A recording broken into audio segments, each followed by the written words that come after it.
I initially found out about this film because I was watching a Grand Prix, probably the British one, Silverstone in 2023. I know they did a lot of filming at this Grand Prix, but they did loads of other ones as well. I just saw Brad Pitt's face on telly and was like, whoa, why is Brad Pitt at the British Grand Prix? And why does it look like he's not just there to watch?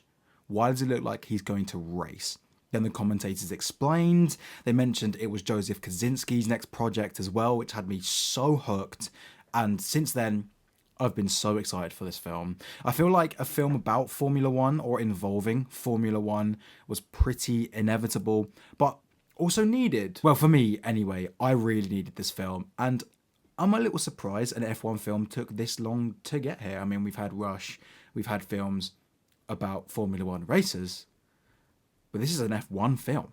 F1 the movie follows Sonny Hayes, an ex-Formula One driver who had to leave F1 after a brutal crash, who now races in other disciplines. Sonny's old friend Ruben eyes up Sonny to take up the spare seat in his team at Formula One, the team that he owns, and race alongside a new rookie Joshua Pierce. Help him, but also help the team grab their first ever win in Formula One. I'm going to say it straight up. Yes, it is an old, washed up has-been returns to the event that he retired from to prove many people wrong story. So if you aren't a fan of that storyline, or if you think it's been overdone, which to be fair, it has, then unlucky. But I think they did do things differently here. I feel like often these sorts of films will only focus on the lead, and yes, they will learn things along the way, as does Sonny. But this felt like more of a story about the team rather than Sonny Hayes. The rookie Josh Pierce learns from Sonny, but Sonny also learns from Joshua. And it does take a long while for that to happen. But in order for the team to succeed, this must happen. It may be hard to tell, especially if you aren't a fan of F1, but it is a team sport. There really is no point having two good drivers who can't work together. You can see this in the film. It doesn't work out too well a lot of the time.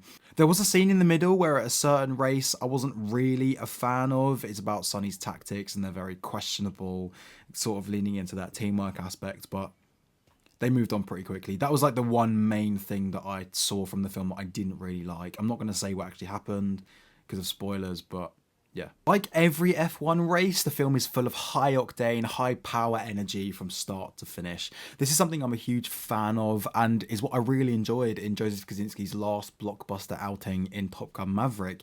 It doesn't really take a breath, much mirroring a race. You can't afford to take a breath and stop in a race. Even in the pits, you've still got to go. Even when you aren't on the track, when the characters are talking to each other about strategy, or you know, Sonny and Josh giving a little back and forth who's better than the other, or Sonny and Kate when they're shacking up, it feels like it has a lot of energy to it. It's exciting, it's enjoyable. I really enjoyed the performances from everyone: Brad Pitt, Damson Idris, Kerry Condon, Javier Bardem.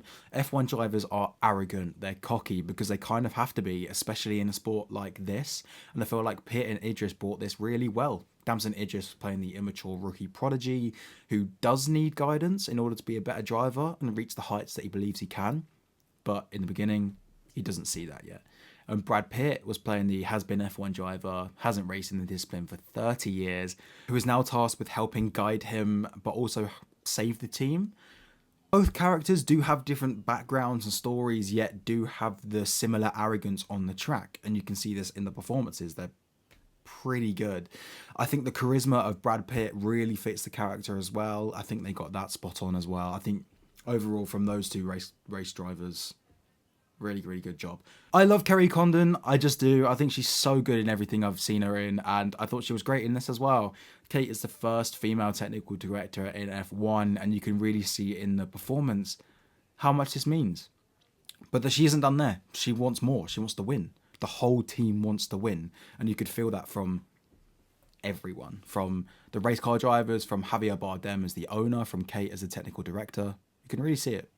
I felt like a little kid watching this. As a fan of F1, seeing everything on the big screen was so cool. I mean, even hearing Martin Brundle and Crofty on commentary, they are the Sky Sports commentators in the UK for F1.